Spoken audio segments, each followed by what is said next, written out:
Welcome to this edition of the Rainer Report. Always glad that you come to this video presentation that we have every other week. I don't know if you watch this when we release it every other Wednesday, or if you watch it, binge on it at certain times, or maybe you're coming across this for the first time. But at our ministry, we have a lot of ways that we communicate. We communicate through blogs at thomrainer.com.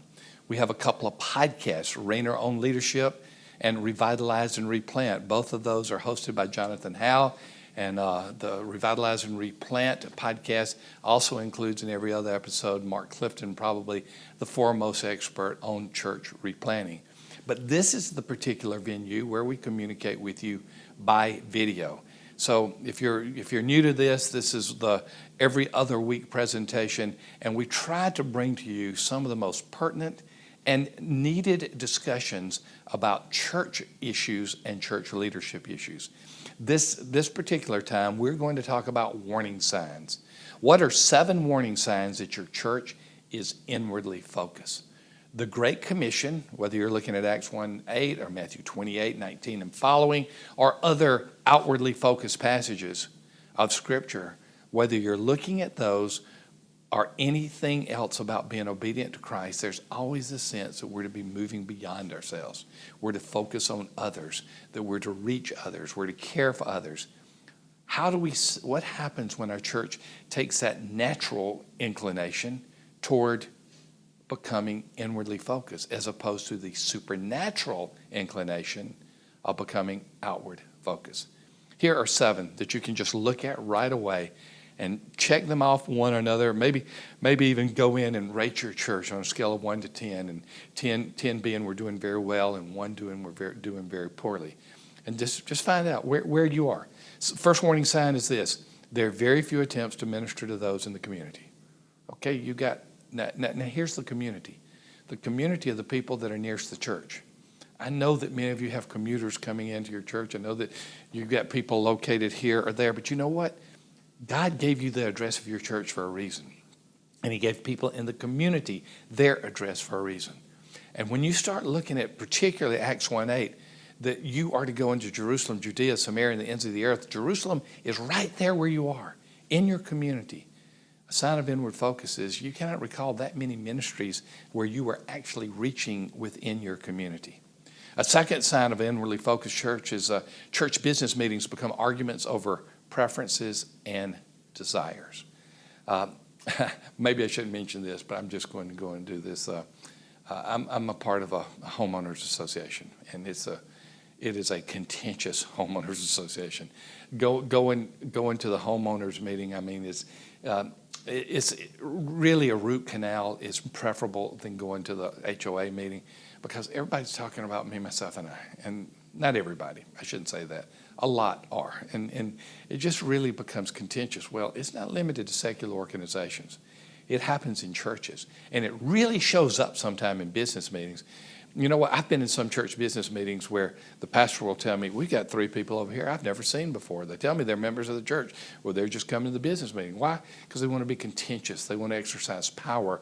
They want to exert complaints. And when that begins to happen, you know that your church is inwardly focused, because you have more people focusing upon the negative than the positive. Warning sign number 3.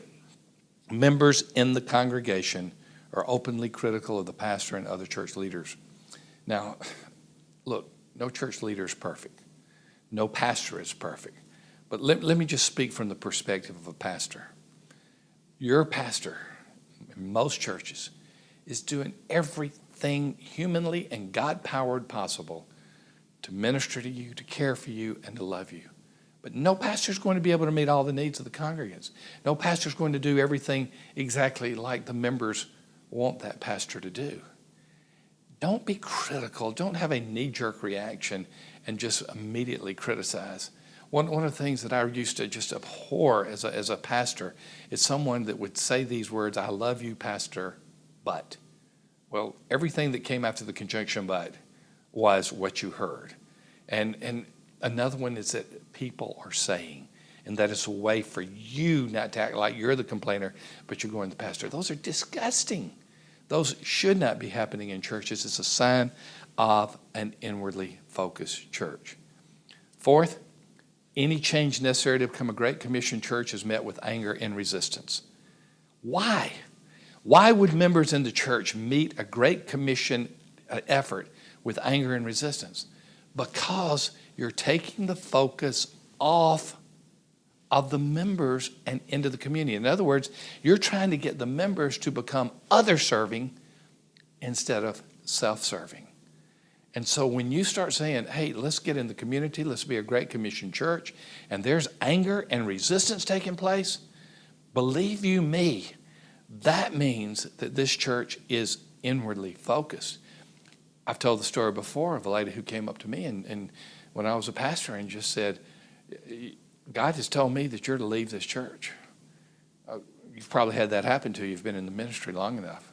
Of course, asked her why God had told her that. And she said, we've got too many new Christians here, and they're just messing things up. Our church isn't the way it used to be. Well, it's that kind of attitude, as ludicrous as it sounds, that does happen to pastors, and that does happen in churches. Number 5, the pastor becomes the hero. It might be a pastor of a certain area. Do you remember brother such and such? Well, we just need to go back to the way that he led this church. Now, it was 45 years ago, but hey, that's relevant for today. Do you remember the certain program that we had? If we just return to that program, everything will be okay. Or let's return back to a certain way we sung or played instruments. If we do that, our church will be fine. When the past becomes the hero, the future becomes irrelevant to the Great Commission. When you begin to focus upon the past instead of looking at God's future, it is an indication that your church is inwardly focused. Number 6, culture is seen as the enemy instead of an opportunity for believers to become salt and light. I know we live in a challenging culture. I know immorality is pervasive in much of our culture. I know that there is a strong anti-Christian sentiment in our culture. I know that. But you know what? I just described the first century as well. And first century Christians didn't say, oh, culture is so terrible, we're just going to withdraw and not try to be salt and light, the metaphors that are often used in Scripture. Salt to flavor the culture, light to enlighten and to bring brightness to the culture. Well, the Bible commands us to go into that culture. It doesn't mean that we're to become as the culture, but we're to go into that culture and we are to make a difference. And that's why I love Christ's metaphors of salt and light, because it speaks that we're to make change, positive change in that culture, and we're not just to withdraw from it. Many churches are just so busy fighting culture, they're having no time whatsoever to be obedient to the Great Commission. Number 7, pastors and other church leaders become discouraged and they withdraw from effective leadership. Frankly, I know this is a bit of a negative session, but I just go in and say it like it is. I talked to many, many pastors, and though most of them aren't ready to give up, many of them have already withdrawn. They've been beaten up, discouraged. They've had so much pushback, so much criticism that they just don't. They lead from a defensive posture instead of offensive, going against the gates of hell. And when you see that begin to happen, when you see the leaders in retreat, you really have a Great Commission church that is to become a great omission church. It is a church that has moved backwards instead of moving forward. These are 7 warning signs of inward focus in the church. To be certain, your church will have 1 or 2 of these at a time, but then it can bounce back. No church is perfect. Just remember this. An outward focus is a supernatural effort depending upon God. An inward focus is a natural effort that becomes the direction we go when we are not supernaturally seeking God to move into our community and to move forward. May your church not be this inward focused church. May it be an outwardly focused church. Always thank you for being a part of the Rayner Report. And always thank you that Costco and Associates are our sponsor. They allow us to come on every other week in the Rayner Report in this video format. check them out. Check my friend Tim Songster, the CEO, and all the team at Costco at churchdesign.com and see what they're doing. And thank you for being here. And we'll see you, if you watch this on a regular time when we are releasing this on Wednesday, we'll see you in 2 weeks.